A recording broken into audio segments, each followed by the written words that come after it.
The call is confidential and free. This is Scott Kaplan and Crew Tonight. The very best from today's Scott Kaplan and Crew show on the mightier 1090 AM ESPN Radio. SoCal Sports Talk. Here's Scott Kaplan, Alex Padilla, and John Browner. Hey, great friends, what's happening? It is Tuesday afternoon. This is Kaplan and Crew with Grande and the Brown Man, and we come to you from the 7 Mile Casino Studios, 7milecasino.com. I want to jump into a bunch of stuff here in this segment.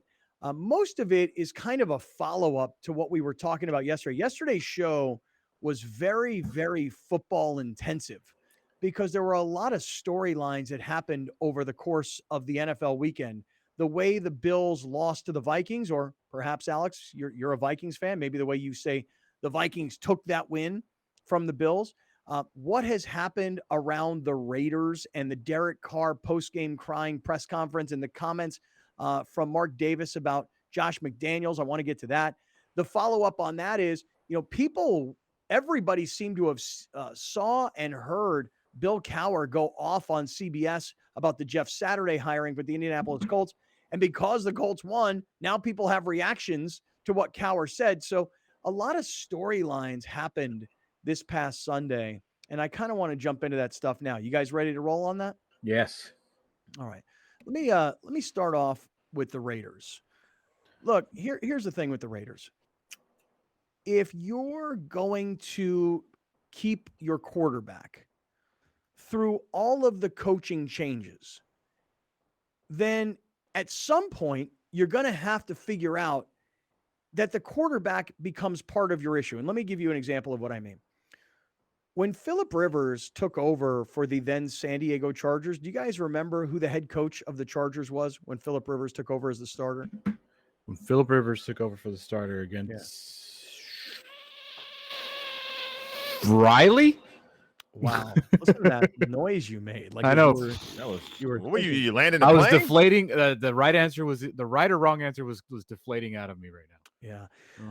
As I recall, when Philip Rivers took over from Drew Brees as the starting quarterback of the Chargers, that was Marty Schottenheimer's Oh, team. still Marty. Okay. Yeah. So Marty was the head coach, and then Marty gets fired after the 14-2 season. I mean, just pure stupidity by the Spanises, but look what we're talking about. Don't get me started. Mm-hmm. Marty gets fired, and they go into Norv. And Norv, in his first year as San Diego Chargers head coach, takes Marty's team, Philip Rivers, LaDainian Tomlinson, Antonio Gates, these kinds of guys.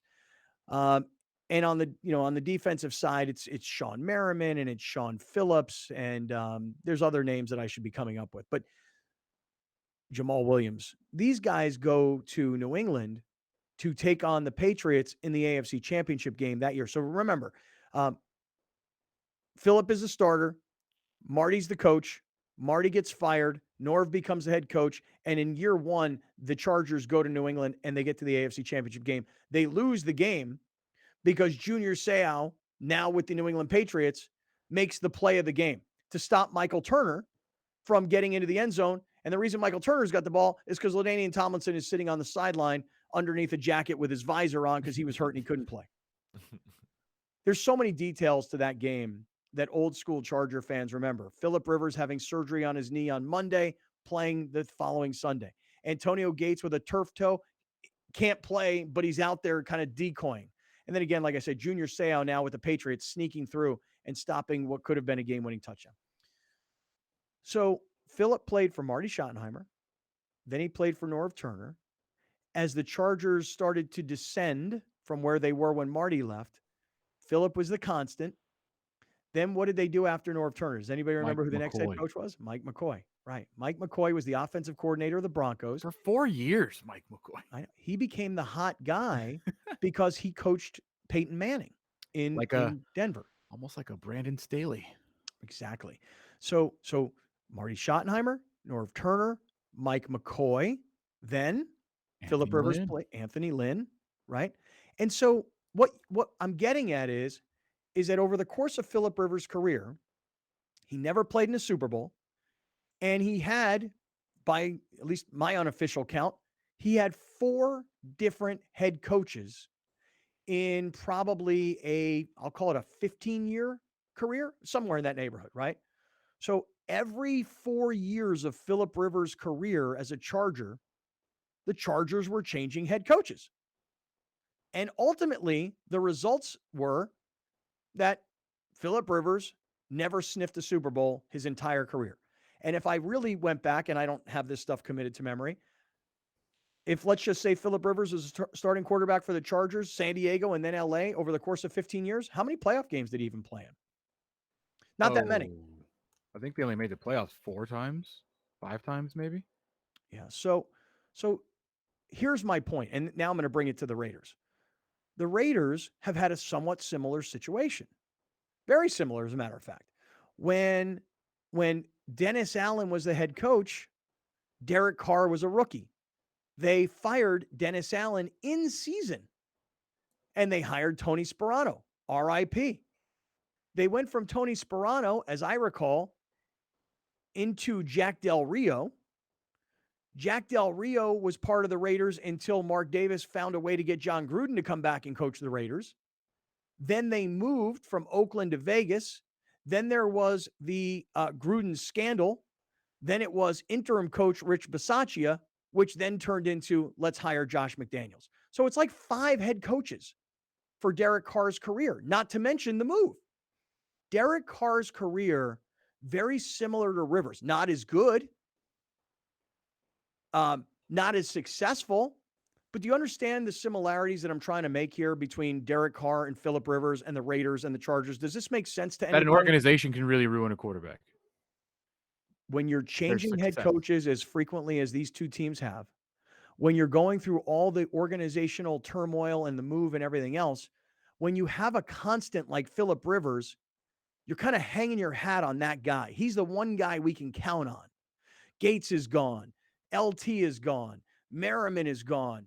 This guy retired. That, coach after coach after coach. The one constant was Phillip Rivers. Same goes for Derek Carr. Wow. This coach got fired. That coach got fired. This offensive coordinator, that offensive coordinator moved from Oakland to Vegas. The one constant that the Raiders have had throughout all of this mess is Derek Carr. And it's funny that you say, like, you know, not as successful as far as the team goes, sure. But if you look, Browner, you want to put your glasses on a per game average, Derek Carr compared to Phillip Rivers, just average per game average. This is what they average every single for their career. All right, look, Browner's got out his calculator. He got on the nerd goggles. Yep. He's about to beep bop boop beep bop. Completions per game. Derek Carr 22.5. Phillip Rivers 21.5. Yards per game. Derek Carr 249. Phillip Rivers 260. Touchdowns per game. Derek Carr 1.5. Phillip Rivers 1.5. Interceptions per game. Derek Carr 0.7. Phillip Rivers 0.9. Yards per pass. Derek Carr 11.5. Phillip Rivers 11.6. On a per game average statistical basis, they are the same quarterback. Yeah. I mean, and by the way, I was making this comparison without all the math. Without knowing that, yeah. Right. Yeah, but then if you look at the quarterback record, of course, Derek Carr 59-77 in his career, and Phillip Rivers 134 and 106. Right. So a lot more games for Rivers. I got it. So I guess I got a question. If that was your point, are you saying he's good or bad? I'm saying that the Raiders as an organization have ruined him. That's your point. They have failed his consistency. Okay. So just Would the you say same they way, failed to maximize what he could be? Because I have a different look at this, and I want to share it with you. Yeah, here I'll finish up my thought by saying this: when you're a quarterback in an organization for 10 plus years as a starter, that you're good enough and consistent enough that the organization wants to keep giving you new contracts, lots more money. But the organization, they're dependent on your consistency, but they're screwed up everywhere else. The quarterback is the constant denominator. It's everything else around the quarterback that changes. And ultimately, in these two examples, the proof is that by making all these changes around the constant that is the quarterback, organizationally, you fail. The Chargers failed throughout Phillip Rivers' career because he never played in a Super Bowl. And the Raiders have failed throughout Derek Carr's career, which I think he's a middle of the road quarterback, but maybe with consistency, perhaps he might have been an upper echelon type quarterback. So my point I'm trying to make is this. The screw up by the Raiders is the constant coaching changes. And when you hear Mark Davis now give the thumbs up to Josh McDaniels, which I know he's a laughingstock around the league. Everybody thinks he should be fired immediately. The reason, in my opinion, you don't fire Josh McDaniels is because it's the coaching turnover that has led to the disaster. That's what I'm getting at. See, I don't prescribe to that 100%. Some of what you're saying is accurate. The turnover creates instability regardless of the franchise in which you play for at quarterback. I think Carr is in a pool with guys like Kirk Cousins, who is having a fantastic year. Balanced. If you need Kirk Cousins to do the Peyton Manning thing, he will fail. What they're asking him to do now is perfect for him. I would throw another guy in there, Dak Prescott. Dak Prescott, Carr, and Kirk Cousins are the same guy. They're the exact same guy. If you balance around them, they will be great.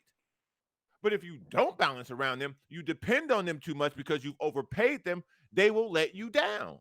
So I think you would have gotten the Carr that you got regardless of who the coach is, because it doesn't matter if you don't surround him with proper people, because I don't think that's more about picking players. I don't necessarily think that's about coaches. I think when you look at Derek Carr on the field, regardless of who his coach is, he's shown you that he's not a playoff winning quarterback. He's just not a playoff winning quarterback.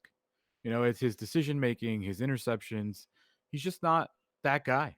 And there's not a lot of, by the way, there's not a lot of guys that are in the NFL. Thank you. That's what's funny. It's like, you know, there's 32 starting quarterbacks in the NFL, but there isn't really 32 starting caliber quarterbacks in the NFL. There are 9 franchise quarterbacks, maybe.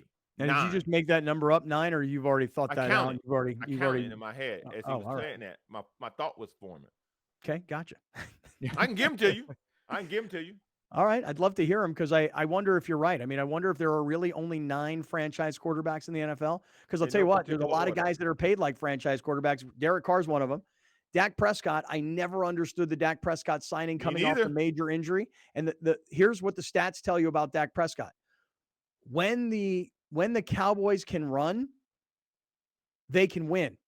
Yep. When the Cowboys are dependent on the pass, they will lose. Cooper Rush proved it. When Cooper Rush was the quarterback, they had a extremely balanced attack, similar to what Dak did his rookie year when Zeke was balling. Now, Tony Pollard is balling, and Zeke's kind of picking up the leftovers. They were great with Cooper Rush. The second Dak comes back, they go to overpassing. Look what you get. All right, so who are the 9 franchise quarterbacks? Okay, here we go. All right. No particular order. Okay. Josh Allen, Patrick Mahomes, Kyler Murray. What? Kyler Murray? That's the top 3? No, I said no particular order. But the fact that he came to your head as number 3 is okay. Kyler Murray. Hold on. The Cardinals just played a significantly better game against the Rams with Colt McCoy as their quarterback. Kyler Murray is not a franchise quarterback for the reason that he won't play in the confines of the answer is definitely not 9. It could be 8. Keep going, Browner. All right, keep going. It's definitely not 9 if he's in there. Matthew Stafford. Obviously, Aaron Rodgers. Obviously, Tom Brady. All right, he's going to struggle from 7, 8, and 9 here. No, I'm not. Yeah, you are. Justin Herbert. Like I said, no particular order. Okay. Okay, now we're running out of gas. I forgot one. Joe Burrow. Lamar Jackson. Okay, you got it. And Joe Burrow. And Jalen Hurts. No. I would. Okay, no, but not yet. Kyler in. But you'll leave Kyler in. Yes, because here's why. Here's why I leave Kyler in. Because I've seen Kyler be successful, and I've seen Kyler be in the MVP race 2 years in a row. What happened? Well, there wasn't a new Call of Duty out, and now there is, and now he's not. So now he's struggling. Obviously, because there's a new Call of Duty out. There's a new Call of Duty out, and they're winless since the new Call of Duty's been out. We know why he's struggling. Yeah. Wait till Grand Theft Auto 7 gets released. Now- he might now not I show up for practice. I want to tell you that in terms of the 9 quarterbacks you just mentioned, the first guy I'd throw out of there is Kyler Murray. Everybody else I have no problem with, even Herbert. But I'll tell you this, a guy like Tua is on the rise. We haven't seen Deshaun Watson yet, so we don't know for sure. I know, but I'm coming up with names that might be on this list going forward. They could get in the room.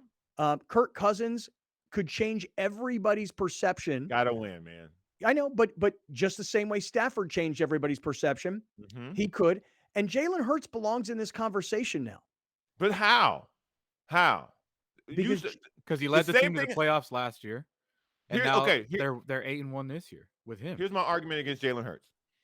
Once you've given him the Dak Prescott treatment, he's not successful. When they couldn't run the ball, when their offense was not balanced, you needed him to throw more than run to win. He couldn't get the job done. Are you talking about just last night's game? Yes, he is. Because if you look at the season in general, they had never trailed all season. That was the first time they trailed in the second half in any game this year. And what happened? 8-1. They are 8-1. I mean, listen, and they made the playoffs last year. The Vikings are also 8-1, and they feel like they've damn near trailed in every game. Yeah, but I mean, you're putting Justin Herbert in this as a franchise quarterback, and he's not been to the playoffs. And in the same period of time, Jalen Hurts has, and Hurts' team is significantly better than Herbert's And when the team. Chargers can't run, they don't win. And you know that's a fact. Who is a significantly better ran franchise, Philadelphia or Los Angeles? That's not what we're talking about. We're literally talking about just the quarterback. If we're talking about just the quarterback, if you took a poll around the league, who would you rather have, Justin Herbert or Jalen Hurts? Who do you think that answer would be? Justin Herbert. I don't think it's as one-sided as you think.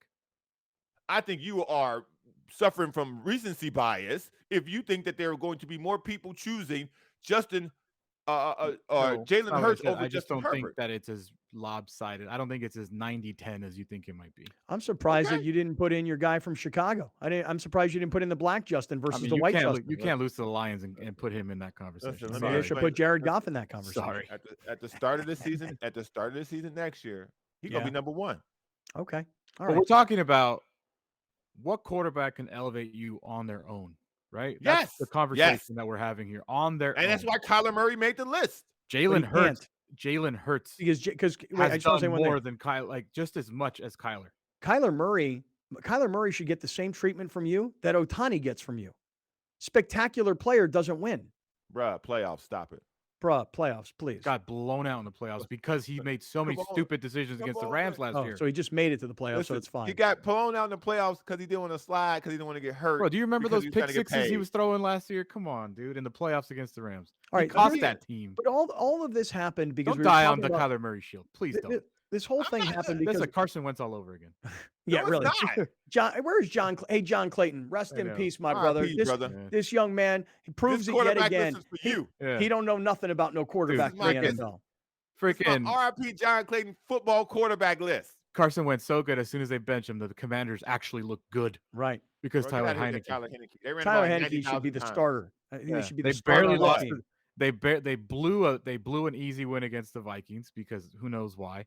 And then I think the week before that they won. I think that Carson. Oh my God, Carson Wentz is terrible. I'm not going with Carson Wentz. Carson Wentz can't do it again. He is okay, but I'm not talking about Carson Wentz. Y'all are. All right, here's the thing though. This all gets back to Derek Carr. This conversation was about Derek Carr. He did not make my top 9. And when you think about the story of the Raiders this weekend, they lose this game at home to the Colts. And what makes it worse is that the Colts owner benched their starting quarterback, then hired his pal from TV, who then reinstated the previous starting quarterback and found a way to win the game. Derek Carr is crying at the podium after the game. And you have a guy like Bill Cowher going off on the Colts decision. Here, Alex, could you play that Cowher piece one more time? Where Cowher on CBS's NFL pregame show went off on the Colts. How dare they hire Jeff Saturday, a Super Bowl champion, a guy who's well-respected in league circles, a guy who clearly took into that locker room and had guys believe in whatever it was that he was selling. Play what Cowher said.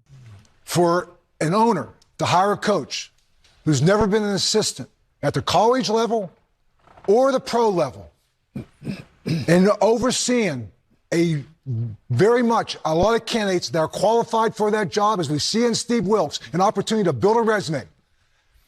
It's a disgrace to the coaching profession. And regardless how this thing plays out, what happened in Indianapolis is a travesty. It's a travesty. Okay. Chris Mad Dog Russo on his Mad Dog. I don't know if we have enough time for it now. Oh, really? Yeah, it's a longer clip. Oh, I wanted to play this. I want to play it, but not now. All right, we'll play it coming up then. How about that? Yes. Stay with us. We got a lot more fallout from this past weekend around the NFL. I got a question for you when we come back. It is personal. Well, hold on to that thought for a second, because Eric Williams is coming by. We'll go deeper into all this NFL talk with Eric Williams from FoxSports.com. But coming up next, Browner, you have a question for me? I got a question for you, buddy. Okay, I got a question for you, pal. Can all of your confidence and all of your stubbornness and all of your research actually really pay off? Think about that for a second. Can all of your research, all of your stubbornness, and all of your confidence, can all of that really, truly, ultimately pay off? Think about it. We're in the 7 Mile Casino Studios, 7milecasino.com. This is Kaplan and Crew with Grande and the Brown Man. Browner on the spot next. Kaplan and Crew tonight is brought to you by Jackery Solar Generator. Explore further with Jackery Solar Generator.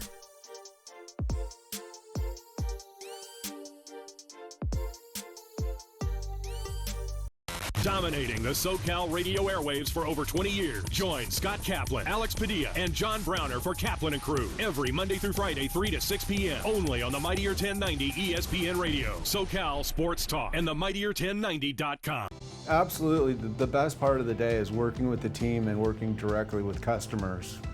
Just because it's fun and I enjoy collaborating. I enjoy watching the customers' reactions when the designers come up with their spaces. And we really take pride in the team effort and what we accomplish in the end. I can tell that the team we have, accountability is very important. They feel like the work that we do is not just a reflection of themselves, but a reflection of us. We've always been a design build company, but now we've taken design, not only architectural, but interior design to a completely different level. The philosophy of integrity here at Murray Lampert is always doing the right thing even when someone isn't looking. In turn, the homeowners get a really great product. We're truly a team at Murray Lampert Design, Build, Remodel, and we don't take that lightly.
Your next outdoor family adventure awaits, creating beautiful memories for your ultimate family experience.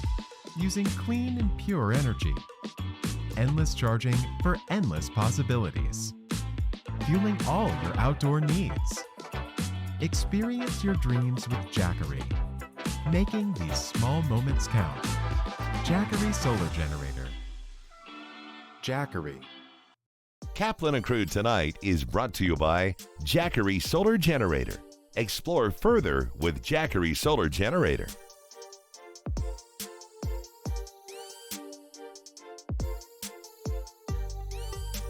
Listen to the Mike Greenberg Show, 7 to 9 a.m. Pacific, Monday through Friday. Greeny brings his unmatched depth of sports knowledge, fun, and entertainment back to ESPN on a daily basis. The Mightier 1090 ESPN Radio, SoCal Sports Talk, and the Mightier1090.com.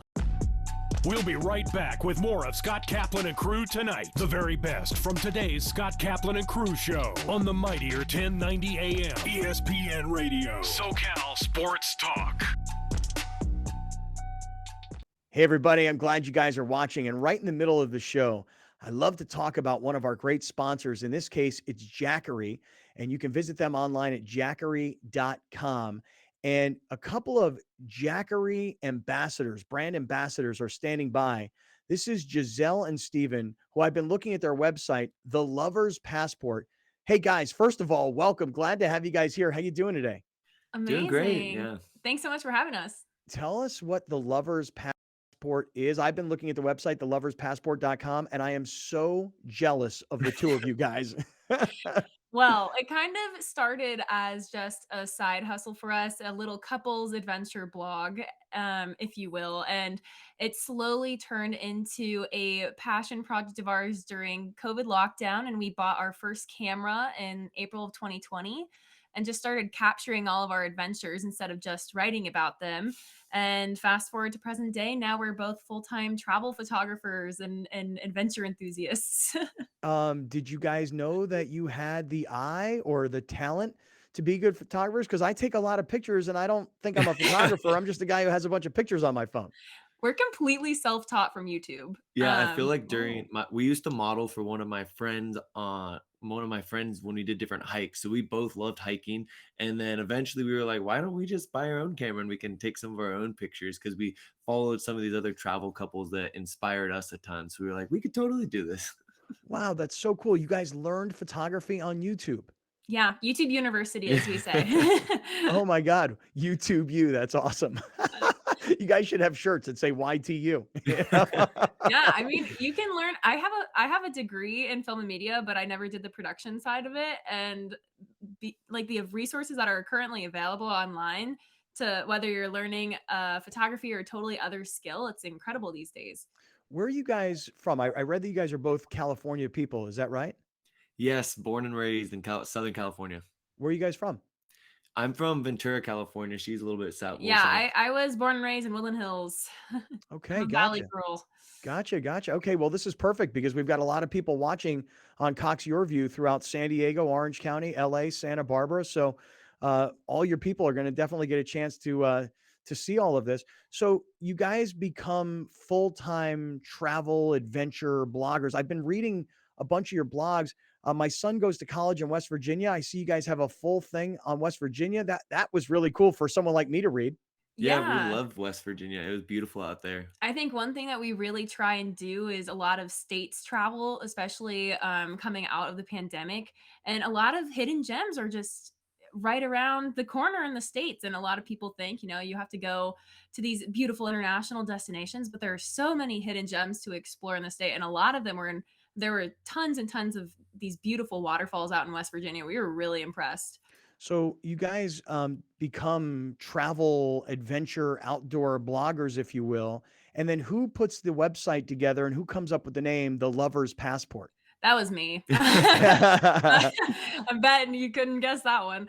I used to work in marketing before I did this. I was very used to SEO and the back end of websites and writing articles and things like that. So I came up with The Lover's Passport by taking synonyms for couples travel and then came up with names that were still available because I was like, oh, what's something that's going to get a lot of traffic? It's not even, there's no fun story behind it. I just what's searchable and memorable. We would be doing a lot of international travel, but then the pandemic hit, so we kind of pivoted from lots of international travel and started doing a lot of road trips to really highlight the states. So jealous, dude. So jealous.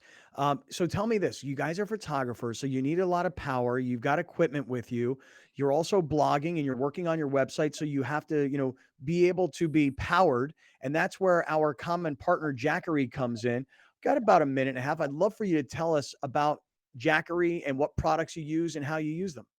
Yeah, Jackery's like completely changed the way that we could travel because before we were always plugging into the car. I think my car battery died like a dozen or so times.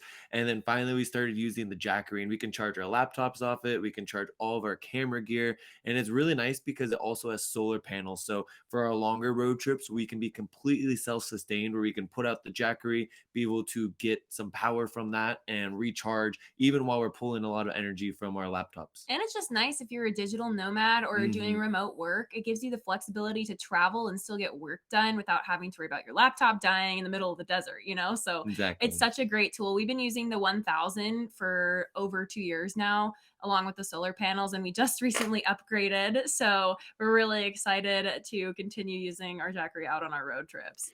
Hey guys, Giselle and Steven, it is great to be with you guys. I look forward to a much longer conversation. The website is theloverspassport.com, and the other website that you should know about is jackery.com. And I love what you guys just had to say about powering up and using solar power. It's great advice for people who are going to be tailgating or going to be traveling themselves. Good luck with more of your adventures. You got a new fan who's going to be following you guys on all the social platforms and your website. And thank you so much for talking about Jackery with us. And thanks so Thanks much for for having having us. us. A real pleasure, guys. Thank you. Back to the show, everybody. Drivers are getting in accidents at a rate we've never seen before, jumping 18% since 2020. There are higher incidents of speeding and more aggressive driving since the pandemic began. Please slow down and drive safely. It can save a life.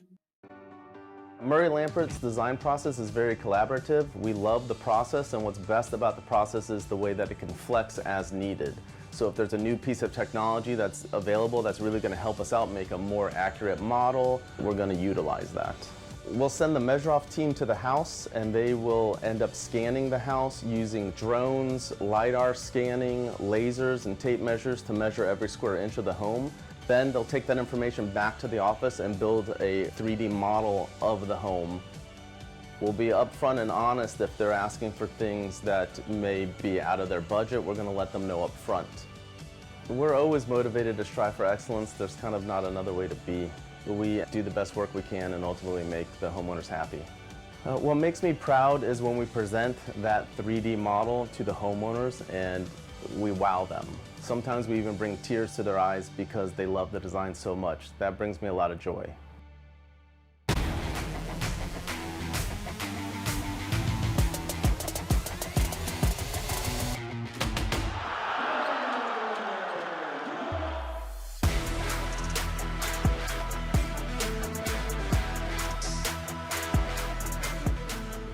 Watch the San Diego State Aztecs take on the UC Irvine Anteaters.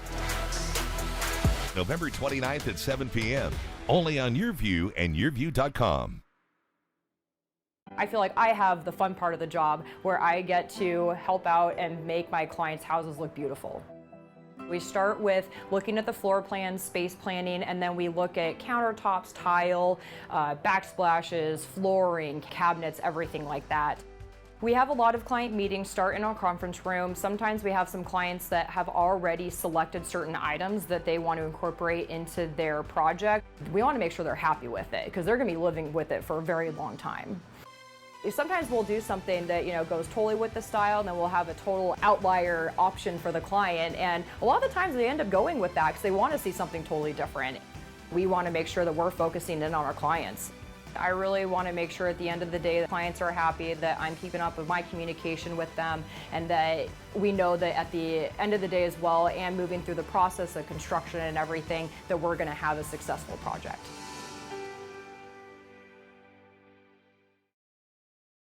At the Barnes firm, we're seeing more pedestrian and bicycle accidents. Drivers are rolling through red lights, and distracted driving makes every intersection a danger zone for pedestrians. Look both ways when crossing, even if you have the right of way.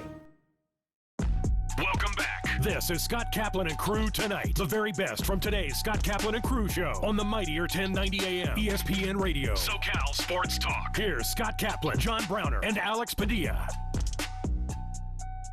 Hey, great friends. It's Kaplan and Crew with Grande and the Brown Man from the 7 Mile Casino Studios, 7milecasino.com. If you're just getting with us, we have had a heated debate here this afternoon about this whole, it started with the Raiders and it turned into the Colts and the Jeff Saturday hiring and the Bill Cowher calling it a travesty. And it just turned into, we all do not see this the same way. So you know what?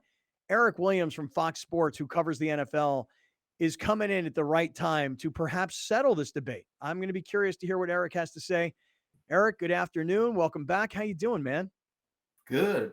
Thanks for having me. Appreciate it. More than interested to come in on this, at least from a guy that's covered the league for over a decade and has, dealt with a lot of different coaches, knows some of the coaches on the staff of the Colts. Obviously, Gus Bradley covered him both with Seattle and with the Chargers, covered defensive backs coach Ron Miles from Tacoma. So I know Ron really well. I haven't talked to anybody on the staff and how they're dealing with it. But from a reporter's perspective that has covered these coaches for a long time, I can understand Cowher's comments. Like, that it is kind of disrespectful to what they do on a daily basis for a guy to come in that hasn't been a coach, that had an opportunity, it sounds like, to be a coach on that staff and turned it down, understandably, because he's getting paid by ESPN, probably making more money, and the lifestyle is more conducive to having kids doing that ESPN gig. That said, it's not like Saturday hasn't been a part of the league and doesn't understand from that perspective as a player, as an offensive line, as a center for as long as he's played, a guy that has a chance to be in the Hall of Fame. He certainly understands, attention to detail, game planning, those types of things. And so I don't think that's an issue. I think the issue is just the commitment to that job and the fact that you're getting an opportunity to do that where others that have worked a lot longer maybe feel like he's skipping steps. Yeah. I mean, here's the thing, Eric. I look at a Bill Cowher and I understand why he's defending the coaching profession. Mm-hmm. I understand where he came from and how he had to grind to get to where he got to. Yep. John and Alex both know my college roommate is the offensive coordinator for the Cleveland Browns, and my man's been coaching for 20 years. Yep. And he not even calling plays because the head coach wants to call plays. Oh, that's changing soon. And he's done every job. Eric, he's going to give up those play calling duties soon. Every job along the way he's done. At one point he was the coach of the receivers and the quarterbacks of the Green Bay Packers. You don't ever hear of one guy coaching two positions in the same team. Yeah. So my man has grinded for all these years and doesn't get a sniff at a head coaching job. The thing about Jeff Saturday is, though, everything you said is right on. He's a former player. He's a former Super Bowl champion. He was Peyton Manning's center. He's friends with Jim Irsay. He's got a consulting role within the organization. And when he walks through the door, as much as it might be insulting to a lot of coaches, the one thing I will say is after the game, I was super impressed with what Jeff Saturday said, empowering the men in the locker room. Right. These were the words that he called them men. He talked about empowering them. So much of the criticism of the Colts was about their offensive line. I could imagine a guy like him walking through the door and having the offensive line go, okay, one of our own is here. So yeah, we've been battling back and forth about, is it a travesty, like Bill Cowher says, or is it outside the box thinking by Jim Irsay? I would agree with the latter. I think you're right. I think it is outside the box thinking from that respect that you just said. He's got instant credibility with those players because they know he was a baller. They can go look up his Pro Football Reference and go, oh, like this guy's a legit dude. He played with Peyton Manning. He knows what we're going through as players. So there's a little bit of juice at the front end, but long term, you got a 30-year-old guy calling plays that's never called plays before. Can you kind of hold those guys together for the duration of a season and then kind of prove your worth as a head coach? So yeah, I definitely think there's a bump. Initially, there's always going to be a bump when you make a head coaching change because guys know that, oh, okay, they're not playing around here. My job's on the line. I need to handle my business. But can you be the CEO of an organization, through the bumps in the road? And there's going to be some because they're playing the Eagles this week, not the Raiders. So that's going to be different. Let's see how he handles things when things aren't going great. I think one of the things, like, we're giving Jeff Saturday all this credit, and I understand that he had a great career. He should be lauded for that. He was great on TV. He should be lauded for that. Reggie Wayne is also on the Colts coaching staff, a very successful Indianapolis Colt with just as much credibility as Jeff Saturday. And so the fact that you would skip over someone already there, already highly decorated. To me, it just screams of why this is such a travesty as it was put by Bill Cowher. And not only that, if you're Jim Irsay, if I'm Reggie Wayne, why would I want to keep working in this organization? If I'm a young prospective head coach, hold on. If I'm a young prospective head coach and I can get work somewhere else, I will. I'm not going there because I know my hard work will amount to nothing. That's my thing. Nobody left. They getting paid. Exactly. Right, you don't quit a job till you get another job. Come on, man. What you doing? But I mean, in the NFL, dude, in the NFL, you quit, you get a job tomorrow. I'm surprised you didn't bring this up, but white guy hired by a white guy, Reggie Wayne, black guy, doesn't get moved up. We talked about this all throughout the offseason. Why aren't African Americans that are qualified getting jobs where guys that are not qualified are getting moved up? And again, believe me, that conversation is being had throughout the coaching community amongst black coaches that are assistants. There's only 32 of these gigs. You know, Steve Wilkes with the Carolina Panthers got another opportunity to be an interim head coach after just having 1 year with the Arizona Cardinals. Again, an African-American coach that now gets a second opportunity to kind of prove his worth. This would have been another opportunity for somebody like Reggie Wayne, or again, Ron Miles is the DB's coach. He's been a coach in the league for, 15, 20 years. Eric Bieniemy. You guys ever seen the movie? You guys ever seen the movie Little Big League? What are you doing? You guys ever heard of the movie Big Trouble in Little China? I saw it. What about it? Little Big League. It's this movie about the Minnesota Twins. The grandfather owns the Minnesota Twins, dies in his will, leaves the entire organization to a 12-year-old kid. You know what this 12-year-old kid does? He makes himself the manager. And that's what everybody's acting like Irsay did. That's a travesty. If you put someone if Jim Irsay put his 21-year-old son as the head coach, that's a travesty. That is a shame for all of coaching in the NFL. That's what people are acting like Irsay did here. That's what I don't understand. Like Jeff Saturday, qualified, unqualified. This dude was been in the NFL. This dude won a Super Bowl. This dude had Peyton Manning's hands up his butt for 16 years. Like, this dude has worked with the best. And we're acting like Jim Irsay handed the reins to some no-name out of nowhere. And that's where I'm just coming at it from. I know I'm being exaggerating here, but that's where I think people are acting like where it's just not the case. And by the way, all the dudes that were on the coaching staff already, respect the grind, of course. But your grind got you to 3-5-1. Where you lost to the Jaguars and you tied to the Texans. We needed a change in here. That's what Irsay did. And I kind of respect it. And Eric, the more I think about it, the more I love it. All right, let me ask you this question, Eric, before we move on to some other things.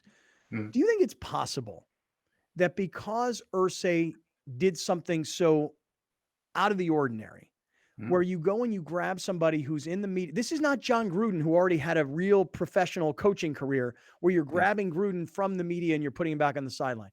Grabbing Saturday from the media job and putting him on the sideline.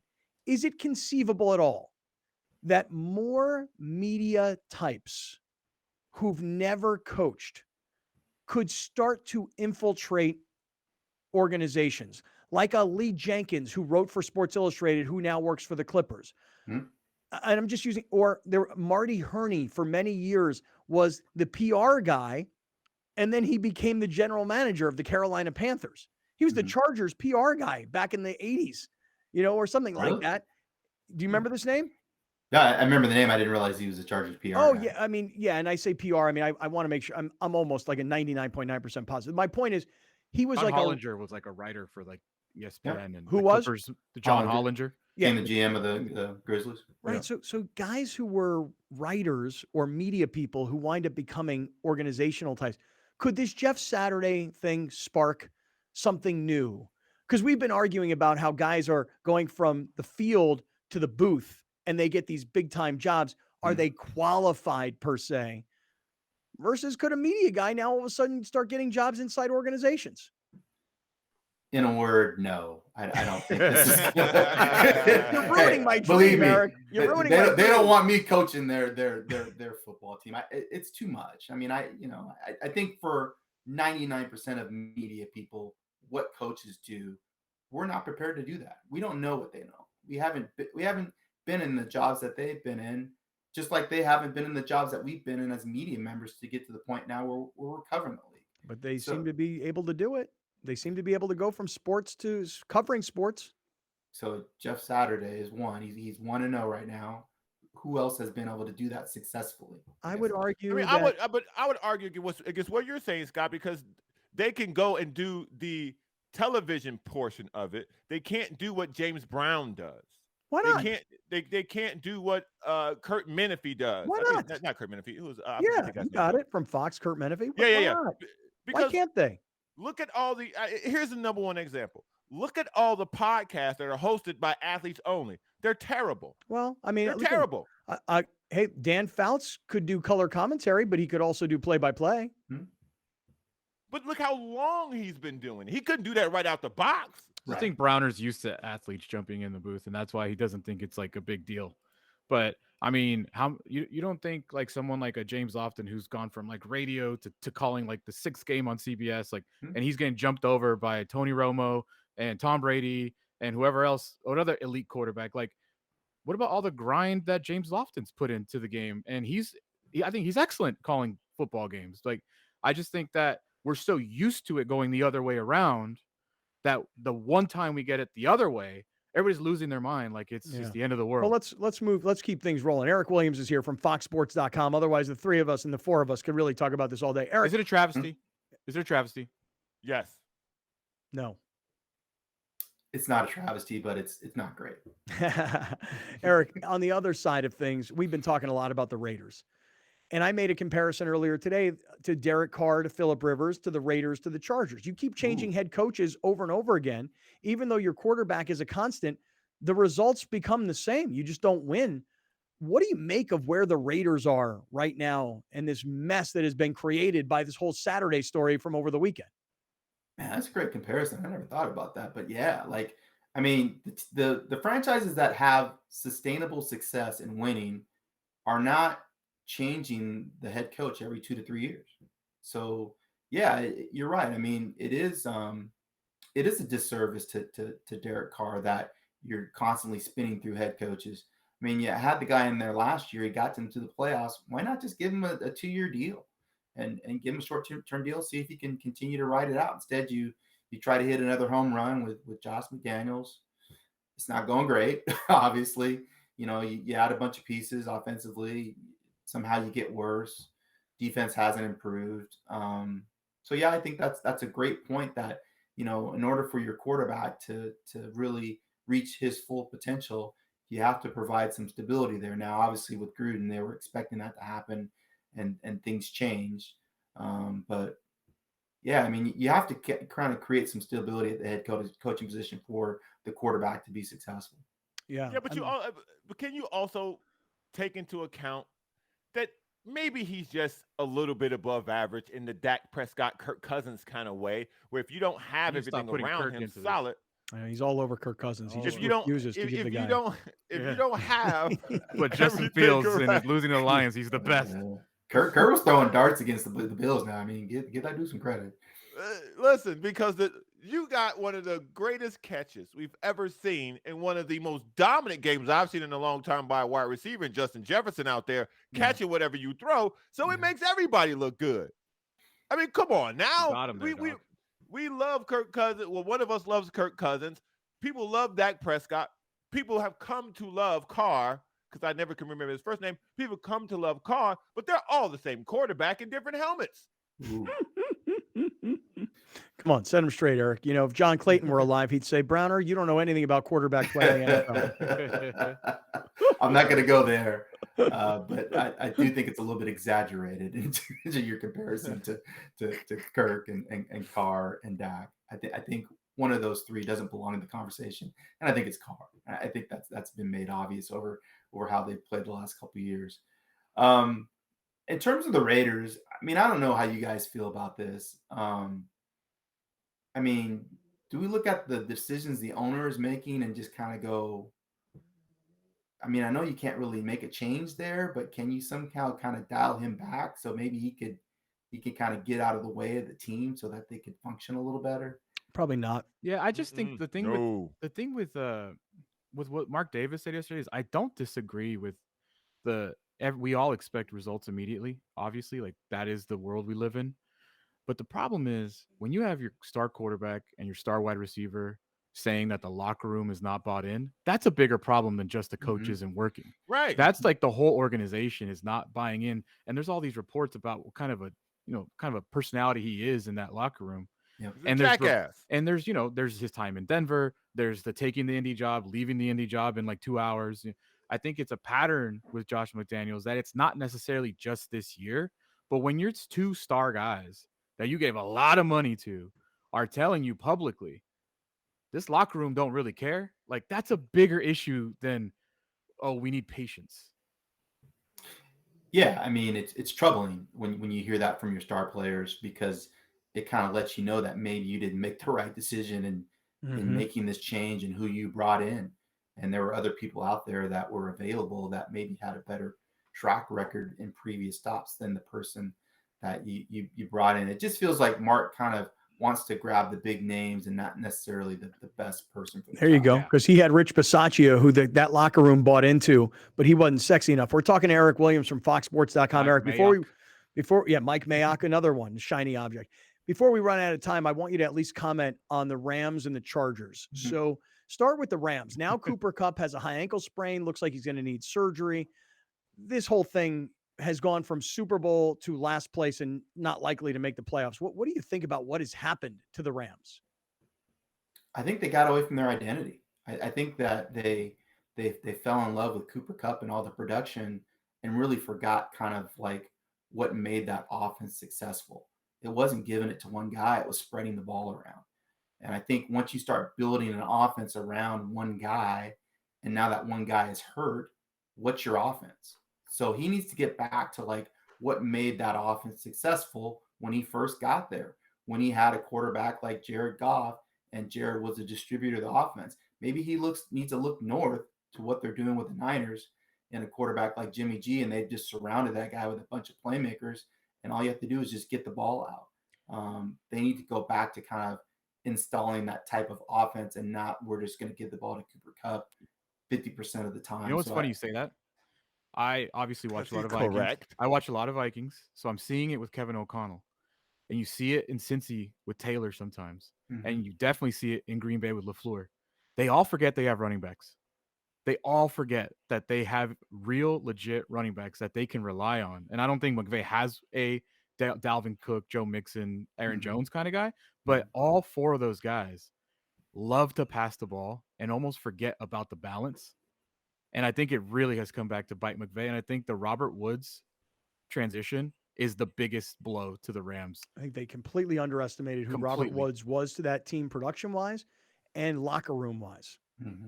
No, I think that's totally fair. I mean, Robert made a lot of plays for them, was very unselfish, didn't say a whole lot, but when he said it, people listened because they knew how hard of a worker he was and how good of a player he was. And just think how good Robert Woods and Cooper worked together.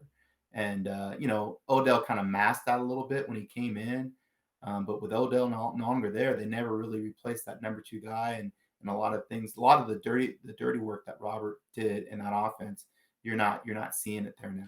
I got to ask Browner looks like he feels like he's been validated in some way. And I can't wait the to Rams didn't win a Super Bowl on the back of Cooper Kupp last year. And what he says is Cooper Kupp is a system player. But when you don't have Robert Woods and Van Jefferson's not around and Odell Beckham's not around and Allen Robinson is nowhere near the replacement and then your whole offensive line is hurt, the bottom line is you just become dependent on Stafford and Kupp, and then Stafford gets hurt. So I don't know because we got about a minute to go here, Browner. What was that validation, that lean back away from the microphone? What did that mean?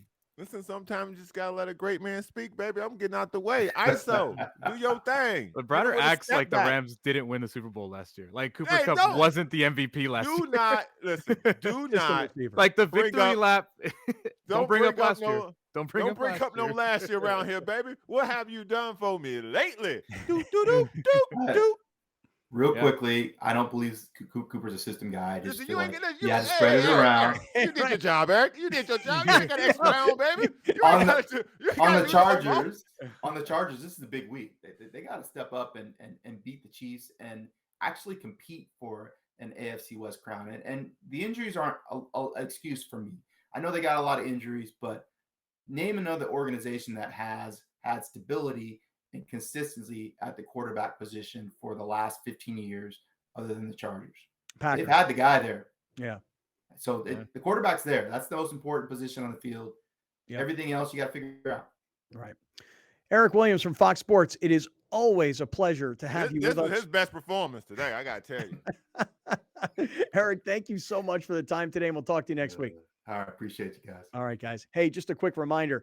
If you're thinking about losing weight, iThrive MD, go to our website, kaplanandcrew.com, click on iThrive, and find out how Alex has lost nearly 20 pounds in about 10 weeks. ithrivemd.com. Stick around. Final segment on the way. We're in the 7 Mile Casino Studios here on Kaplan and Crew. Kaplan and Crew tonight is brought to you by Jackery Solar Generator.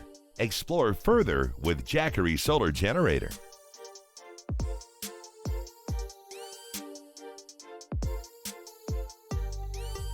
Locally owned and operated, not some bland, uninspired, corporate, cookie-cutter radio station crap. We simply say to those stations, Q. The mightier 1090 ESPN Radio, SoCal Sports Talk. Many are adding companion units or ADUs to bring more value to their homes. Our experience, plus our strong relationship with the city, makes adding on easier for our homeowners. We listen to you first, then design and build. Visit MurrayLampert.com for your consultation. Hola, I'm J.R. Cardenas. And I'm Vanessa Ramirez. We're the hosts for Su Vida, where we showcase California restaurants, music, art, culture, and so much more. We would love to talk to you about featuring your business on our show. Yes, and as an added bonus, you get to keep the professional video segment to repurpose and use on your website or social media channels. Please click on the link below to get more information about how to put your business on Su Vida. We hope to hear from you soon.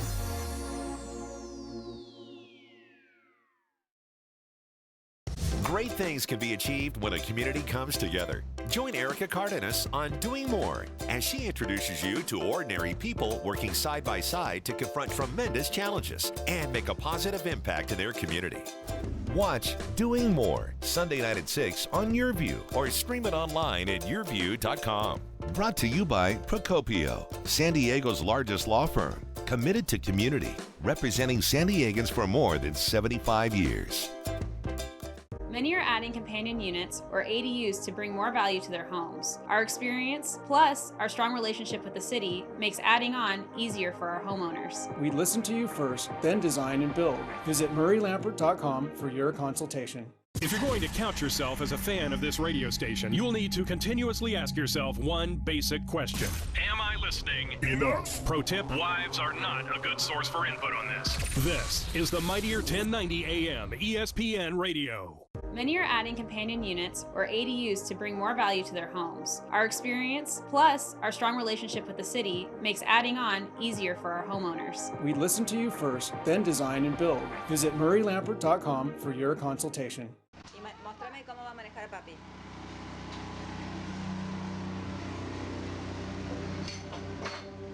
¿A dónde vas a ir?